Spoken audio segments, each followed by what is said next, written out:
Hey hello friends, welcome back to the channel Bengali blogger Kakoli. কেমন আছো সবাই? আশা করছি সবাই ভালো মন্দ সাদা কালো দুঃখ বেদনা নিয়ে একদম ইমোশনালি ব্যালেন্সড আছো। আর আমি বলতে বাধা নেই, সমস্ত ইমোশনই আমার জীবনে একদম ফাটাফাটিভাবে প্রেজেন্ট আছে। তো চলো বন্ধুরা, একটা নতুন ব্লগ শুরু করা যাক। আজকে বৃহস্পতিবারের বিকেলবেলা থেকে ব্লগ শুরু করেছি। আগের ব্লগটা শেষ করার পর আমি কি করলাম শোনো। কিছু স্কুলের কাজ করলাম, তারপরে একটু ভিডিও টিডিও দেখলাম। এইবারে মনে হয়েছে যে না, আর দেরি করা যাবে না, এখন ডিনারের ব্যবস্থা করতে হবে। তাই উঠলাম এবং উঠেই ফোনটা হাতে নিলাম যে ব্লগটাও শুরু করতে হবে। তো ব্লগ শুরু করে ফেললাম, এবার যাচ্ছি রান্নাঘরে। তো বন্ধুরা চলো গল্প করা যাক। আর তোমাদের সাথে আমার বন্ধুত্ব অনেক দিনের, তাও নাই নাই করে 7-8 বছরের বন্ধুত্ব, কিন্তু কম কথা নয়। হয়তো আমি তোমাদের অনেককেই চিনি না, অনেক কেন মানে ম্যাক্সিমামই চিনি না, হয়তো 2-1 হাতে গোনা মানুষকে চিনি, তাও আবার ওই কমেন্টের মাধ্যমে। আর কারোর সাথে দেখা হয়েছে, তবুও এই যে তোমাদের একটা অদৃশ্য উপস্থিতি, এটা যে আমাকে কতটা এন্থু দেয়। তোমরা তোমার ভিডিওর যে কন্টিনিউটি, সেটা দেখলেই বোঝো। ভিউজ যাই হোক না কেন, আমি শুধু ভিডিও বানাতে চাই আর তোমাদের কমেন্টগুলো পড়তে চাই। বলতে পারো যে আমি ইনভলভ থাকতে চাই আমার একটা ছোট্টখাট্ট ক্রিয়েটিভিটি নিয়ে। তো চলো বন্ধুরা, এইবারে নিচে যাওয়া যাক। Let's go. সকালবেলা কাতলা মাছ রাখা হয়েছে, তো সেই মাছটা এখন করে রাখি। আর কাল ছেলে আসবে, দুপুরবেলা আসবে বললো, যদি এসে খায় তাহলে ওর খুব ভালোই লাগবে, কারণ কাতলা মাছটা ওর সত্যি প্রিয়। মাছের ঝোলটা রান্না করবো ওই পেঁয়াজ, কাঁচা লঙ্কা, একটু হলুদ গুঁড়ো, নুন, একটু ফোড়নে হয়তো কালো জিরে দিলাম। একদম সামান্য সামান্য কিছু জিনিস দিয়েও না অনেক সময় লোভনীয় রান্না করা যায়। সব সময় মশলাদার রান্না করলেই সেটা ভালো লাগে না খেতে। আর একটা জিনিস লক্ষ্য করে দেখবে, মশলাদার রান্নাটা কিন্তু আস্তে আস্তে মানুষ বর্জন করতে শুরু করেছে, তাই না? প্রথমে ফ্রিজ থেকে মাছটা বার করে নিয়ে আসি।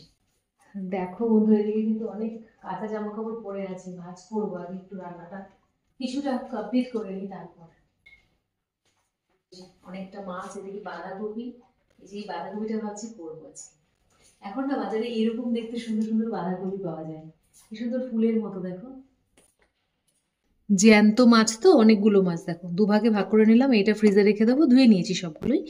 Tell me what's wrong and why you never said you felt that way. Guess you're trying to stay strong and fake a smile until I look away. But I've known you too long, it hurts to watch your blue eyes fade to gray. You fade away as you fade away,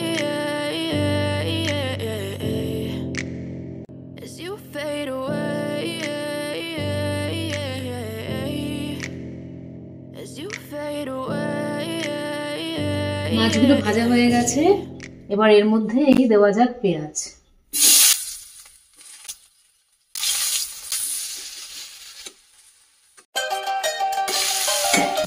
দেবো অল্প একটু কালো জিরে, আর এখানে ডাঁটা আর আলু কেটে রেখেছি, এগুলো দিয়ে দেবো।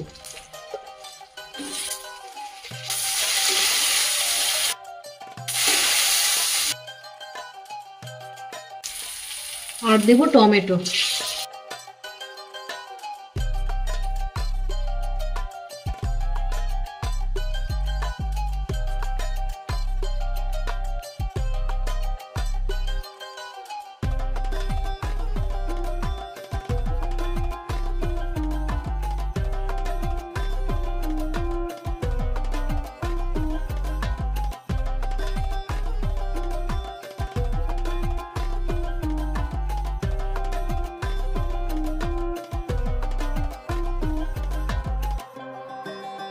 ওদিকে মাছের ঝোলটা হতে হতে আমি বাঁধাকপিটা কেটে নিচ্ছি। বাঁধাকপির পাতাগুলো ছাড়াচ্ছি, মনে হচ্ছে যেন ফুল থেকে পাপড়ি ছাড়াচ্ছি।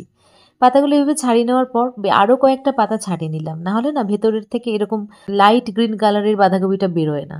পাতাগুলো ছাড়িয়ে নিয়ে আমি একটা ওয়েস্ট যেখানে রাখি সেখানে রেখে দিলাম। এখন আর বাইরে ফেলবো না, কালকে ফেলবো, যেহেতু রাত হয়ে গেছে। তো এইভাবে গুছিয়ে আমি রেখে দিলাম।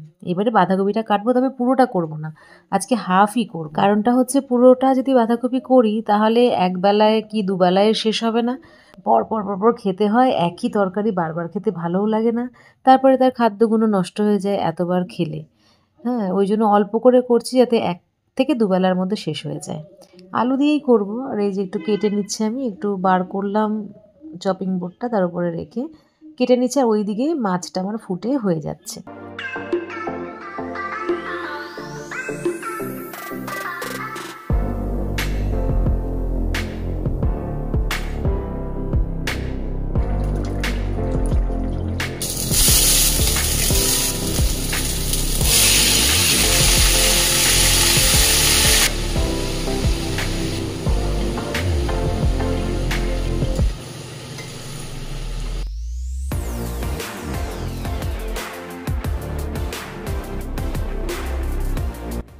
রাত্রিবেলা সমস্ত রান্না কমপ্লিট হয়ে গেল।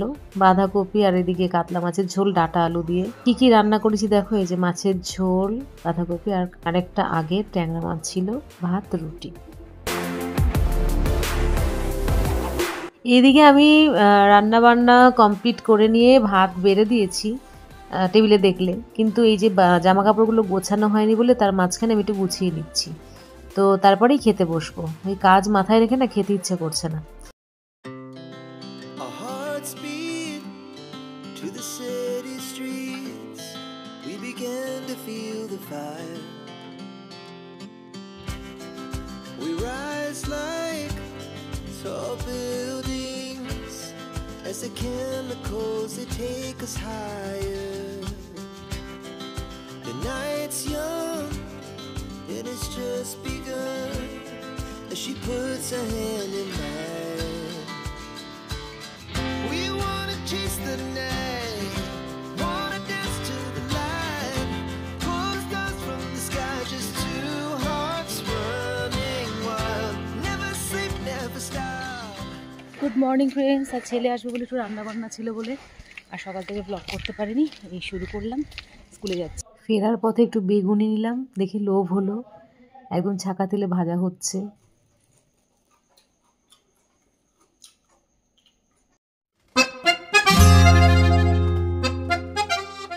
চা খেলাম ওই বেগুনি দিয়ে। ছেলে এখনো আসেনি, ছেলে যেন ডিমের ডেভিল এনে রাখা রয়েছে, ও আসলে খাবে। ও খুব দেরি করে বেরিয়েছে, মানে মোটামুটি 8:31 ট্রেন ও ধরেছে। তো বুঝতে পারছো দেরি হবে আসতে। যে কোনো মানে প্রথা যেগুলো চলে আসছে সেগুলো হুট করে চেঞ্জ হয়ে যাবে, এটা কখনোই ভাবা উচিত নয়, হয়ও না। দীর্ঘদিন ধরে যেগুলো চলে আসে সেগুলো হুট করে চেঞ্জ হয়ে যেতে পারে কি?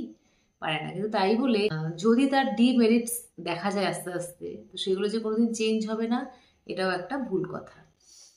এই দেখো না, এই যে বিবর্তনগুলো হয় বিভিন্ন প্রাণীর মধ্যে, মানুষের মধ্যেই ধরো না কেন, এই বিবর্তনগুলো কিন্তু আমরা নিজে থেকে করি না, র্যান্ডামলি হয়। কেন? আমাদের ভালোর জন্য, মানে আমরা যাতে পৃথিবীতে আরো ভালোভাবে সার্ভাইভ করতে পারি, তার জন্য কিছু বিবর্তন হয় আমাদের। যেমন আমাদের লেজ আর নেই, জানোই। লেজ আমাদের আর কোনো ব্যবহারে লাগে না বলে আস্তে আস্তে সেটা খসে পড়েছে। সেরকম যেগুলো ডিমেরিটস বেশি, সেগুলো আস্তে আস্তে নিজেরাই অবলুপ্ত হয়ে যাবে। কিভাবে নিজেরাই হয়ে যাবে বলছি, তবে সচেতনতাটা আমাদের মাথা থেকেই আসবে, আর সেটাও ধীরে ধীরে অবশ্যই আসবে। এইবারে কথা হচ্ছে, আমি একটা সত্যি প্র্যাকটিক্যাল কথা বলবো। আমাকে একজন কমেন্ট বলেছো যে সবাই কি একটা জমি কিনে দিতে পারে? ছেলের বাড়ি মেয়ের বাড়ির তরফ থেকে অনেকে তো নিজের জমিই থাকে না, তার মানে কি তাদের বিয়ে হবে না? তারা বিয়ে করবে, তাদের জমি বাড়ি দিয়ে বিয়ে দিতে হবে? একদম ঠিক কথাই বলেছো। তো এরও একটা সলিউশন আছে, জানো তো। এই সলিউশনটা হচ্ছে, যারা পারবে এটা করতে তাদের কথা বলা হয়েছে। মানে যারা ওই এত দহেজ দেয়, পণ দেয়, এত লোক খাওয়ায় হাজার হাজার, যারা পারবে আর কি, তারা এরকম মানে মেয়ের বাড়ির তরফ থেকে এবং ছেলের বাড়ির তরফ থেকে এত কিছু খরচা না করে বলেছি যে একটা এমন ঠিকানা তাদের দুজনের জন্য করে দিতে, যেখানে তারা না শ্বশুর বাড়িতে থাকবে না বাপের বাড়িতে থাকবে, তারা নিজেদের বাড়িতে থাকবে।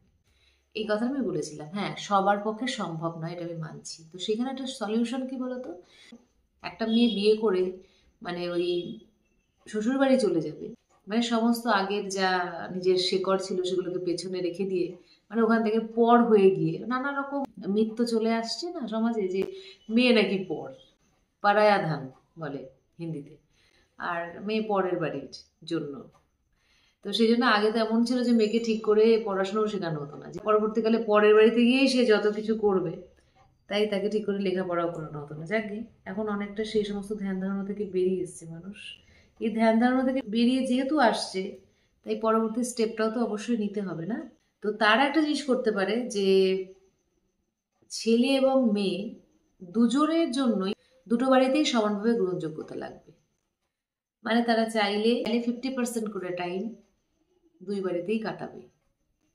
মানে বিয়ে হয়ে যাওয়া মানে সে একেবারে শ্বশুর বাড়ি চলে গেল, তার সমস্ত দায়িত্ব শ্বশুর বাড়ির। এবারে এইটা যদি ঠিক হয় যে হ্যাঁ একটা বিয়ের পর মেয়েটার সমস্ত দায়িত্ব তার শ্বশুর বাড়ির, তাহলে এটা কেন ঠিক হবে না যে বিয়ের পর একটা ছেলেরও সমস্ত দায়িত্ব শ্বশুর বাড়ির? এটা যদি অড লাগে, ওটাও কিন্তু অড। এখন অব্দি যদি অড না লাগে তাহলে আমাদের চিন্তা ভাবনায় ভুল আছে। দুটোই অড। ছেলে মেয়েকে আলাদা করে ভাববো কেন, তাই না? একটা মেয়ে এসে অ্যাডজাস্ট করতে পারে, মেয়েদের মধ্যে মমতা আছে, সহনশীলতা আছে, এগুলো সমাজই আমাদের মধ্যে প্রক্ষিপ্ত করেছে। কারণ একটা মেয়েকে এইসব না শেখালে সে তো অ্যাডজাস্ট করবে না, সে তো বারবার বিরক্ত হয়ে উঠবে। তখন সে মনে মনে যাতে ভাবতে পারে আমি তো নারী, আমি সহনশীল, আমি মমতাময়ী, আমি সব সময় অ্যাডজাস্ট করব। এরকম উল্টো যদি হতো যে ছেলেরা যদি বিয়ে করে মানে মেয়েদের বাড়ি চলে যেত, তাহলে ছেলেদের মধ্যে আমি মনে করি যে তাদের মধ্যেও এই গুণটা চলে আসতো যে ছেলেরা খুব সহনশীল হয়, ছেলেরা মমতাময়ী হয়। কারণ একটা জায়গায় যখন আমরা থাকতে শুরু করব এবং তারা আমাদের সমস্ত দায়িত্ব নেবে, সেই ক্ষেত্রে এই ধরনের মানে নমনীয়তা, কোমলতা আমাদের মধ্যে আনতে হয়। এটাও একটা বলতে পারো চিন্তা ভাবনার বিবর্তন। তো তার মানে মোদ্দা কথা হচ্ছে, বাড়ির কথাটা আমি এই জন্যই বলেছি যাতে উভয়ের সমান অধিকার থাকে। শ্বশুর বাড়ি আসলে পরে মেয়েটার সমান অধিকার থাকে না। তো সেই কারণে আমি বলেছি যে অত যে গয়নাগাটি, ফার্নিচার, বাসন কোসন এত লোকজনকে না খাইয়ে একটা মাথা গোজার ঠিকানা, এটা উভয়ের জন্য দরকার। আর না হলে উভয়ের বাড়িতেই তারা নিজের ইচ্ছে মতো থাকতে পারবে। এটাই আমার বক্তব্য, যাতে সমাজে একটা ইকুয়ালিটি আসে। যারা একটা বাড়ি করে দিতে পারবে না ছেলে আর মেয়েটিকে, তারা এমনভাবে একটা পরিস্থিতি তৈরি করুক যাতে চাইলে মেয়েটা নিজের বাড়িতে থাকতে পারে তার হাজব্যান্ডকে নিয়ে, এবং তার হাজব্যান্ডও বউকে নিয়ে তার বাড়িতে থাকতে পারে। এটা কখনো বাধ্যতামূলক হবে না। এটা যদি করা যায় তাহলে কিন্তু উভয়ের মধ্যে একটা সামঞ্জস্যতা আসবে। তো আমি বলেছিলাম যে কমেন্টের উত্তর আমি ব্লগে দেব, তো এইভাবে দিলাম। এবার হতে পারে কোনো জায়গায় আমি যেটা বলতে পারি না যে সমস্ত দিকটাই হয়তো আমি তুলে ধরলাম না, হয়তো কিছু কিছু দিক আমি তুলে ধরতে পারিনি, হ্যাঁ এইটুকু সবার মধ্যে বা এখন আমার মাথায় আসেনি। তো তোমরা চাইলে সেইগুলো কমেন্টে অবশ্যই জানাতে পারো। তো আজকে আমি এই পর্যন্তই রাখবো, আবার তোমাদের সাথে দেখা হচ্ছে পরের ভিডিওতে। Bye, take care, love you all, stay blessed, stay happy always, by.